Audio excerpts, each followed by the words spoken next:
Hey all, Tony Bing here. Hello and welcome to another beginner's guide for Marvel Heroes Omega. Now with this guide we will be looking at the Master Assassin Elektra. Now, very interesting character. She has a wide variety of moves that include bleeds, movement, ranged, and she's got an awesome mechanic when it comes to marking targets to take them out. So what we will cover in this video is we will have a look at the offensive and defensive traits and her primary resource. We'll then check out some of her costumes, we'll have a look at her signature and ultimate, and finishing up we have some gameplay. We will show off the different skills she's got as well. But first up, let's have a look at the traits and resource. We start off then looking at the offensive trait, and that is Master Assassin. So she has a bonus of 20% damage to enemies not targeting her, and her primary attributes are fighting or speed. So that gives a boost to crit rating multiplier and also dodge rating, which can work great on her. For her defensive trait we have hand training. This offers health on hit, and you have a 20% rating multiplier to both deflect and dodge, and on top of that, as a melee combatant she has a flat 8% damage reduction as well.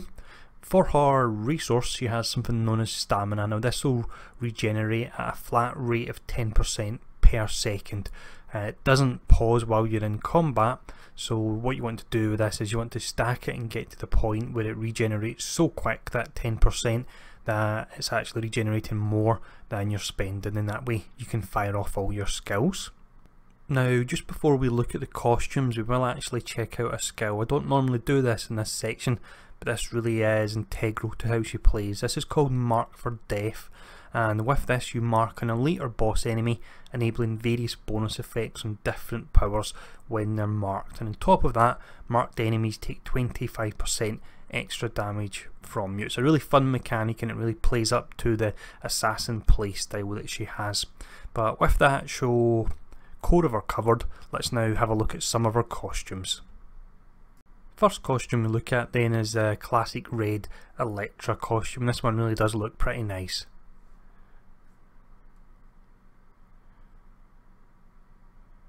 Next up we have the Marvel's Daredevil costume, and this looks fantastic, and there also is a variant with the mask down and the hair up in a ponytail as well, but lovely looking costume.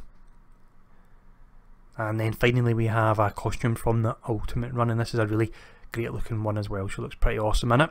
Now that we've covered the costumes anyway, what we will do next is check out her signature and ultimate. For the signature we have a skill called Not Even the Stars. So with this you'll bounce around the screen hitting the enemies. It's 5 separate hits, and when you hit any elites or bosses they will actually be marked as well, so they'll then take bonus damage from other skills that have the mark bonus on them. Now I'll also mention that when you're using this skill you will be invulnerable as well. But next up, let's have a look at the ultimate skill. For the ultimate we have a rather incredible looking skill called Dance of Death, so I'm going to try and pronounce this. With it she wields twin Kusarigamanas. That's the best I'm going to go for, considering I've got a cold. I'm not feeling too great. So she wields them and she'll jump about the screen. The actual animation on it looks incredible, and you're vulnerable while channeling it, and it lasts for 8 seconds as well there. But next up what we'll actually do is we'll check out some gameplay, and in this particular first gameplay section we will have a look at some of our movement skills. The first skill we look at here then is the main melee spender, and this is called Deadliest of All Assassins. So this actually has an increased 10% flat critical hit chance, which is pretty awesome, and tied in with this, if you use it against marked enemies you gain a 50% bonus to critical and brutal damage. So that alongside the critical hit chance really does work well for whittling down elites and bosses. Now next up we have the Crashdown skill. This is Shadow Strike. This will stun the enemy for 2 seconds, and it also has an 8-second cooldown as well, and it's great for getting in the enemy's face. Now next up it's Blossom of Death. So this one you leap towards the enemy and you'll hit them for the initial damage packet, but you'll leave a dot on them as well. The initial duration of the dot is 6 seconds, however if it's a marked target the dot will last for a whopping 12 seconds. Now next skill, it's From the Shadows. So with this one you reappear directly above your enemies and you slam down on them with a powerful kick. So you have the initial damage packet 1.2 second knockdown, and other than that it's a simple enough skill. It does have a low 4-second cooldown, so you can use it pretty often. The next skill we have is one that can actually only be used on marked enemies, and when you use it, it consumes the marked for death effect. Now, if you use it on a regular elite, so that will be a blue or a yellow coloured enemy, then it will instantly defeat them. It's just the bosses that it won't actually beat with the one hit on it. Now, on bosses, you've got the initial damage portion, and it will work as an execute as well, and you've got an 8-second cooldown on it. Now, next skill, this is a fantastic one, and you've seen me use it quite a lot during this preview. It's Cut a Swathe. So you'll jump round the screen while swinging out on your blades on a chain. It's a bit like Blades Whiplash almost, and that's what makes it so great. You can attack enemies whilst remaining mobile. It hits 4 times a second, and it does 50% bonus damage versus marked enemies. Now, we'll actually look at one final skill here. I don't have it on my bar, but I will talk about how it works, and it's Slip into the Shadows. So when you activate this, you're invisible for the duration of this. You gain 50% base damage to enemies not targeting you, as well as 50% critical hit damage and brutal strike damage, and a whopping 50% damage resistance. Now, 5-second duration, 25-second cooldown. However, we have certain skills that can reset this quicker, which can make it really quite potent. But that's shocker now done, so what we'll do is we'll show off more the range side of things for our skills. For this gameplay section then, we have some range skills to show off, and actually some summon skills as well, as you can see with the ninjas on screen. Before we do that, we will check out another melee filler, and this is Sansetsuken Strike. I think I got that right there. With this, when you attack a marked enemy, you gain a base attack speed buff that goes all the way up to 20%. The next skill we have, this is our first range one, which is Blow Dart. When you fire this out, it will mark each elite and boss enemy that it does hit, and it leaves a poison cloud dot on them as well for 8 seconds, and it has a low 4-second cooldown.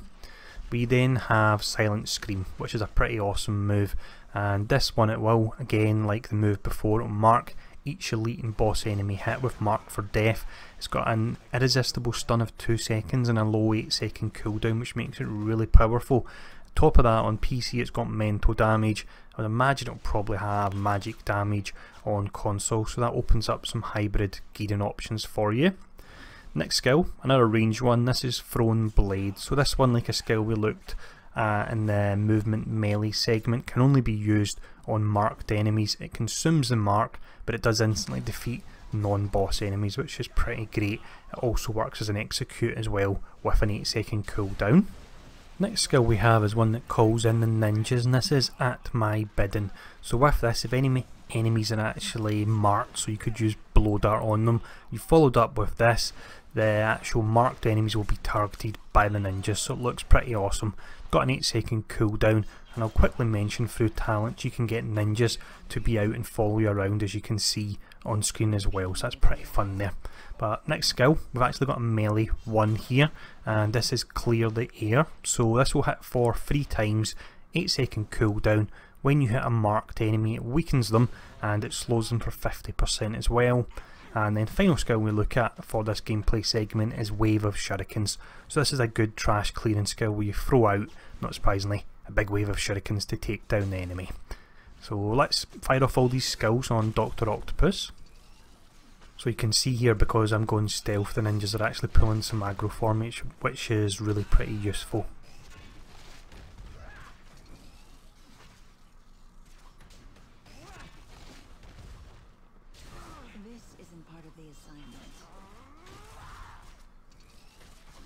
And there we go, that's him down, and that's another beginner's guide complete. Now, as always, I hope this was useful. If there's any questions or anything else, feel free to ask, and I'll see you all again soon.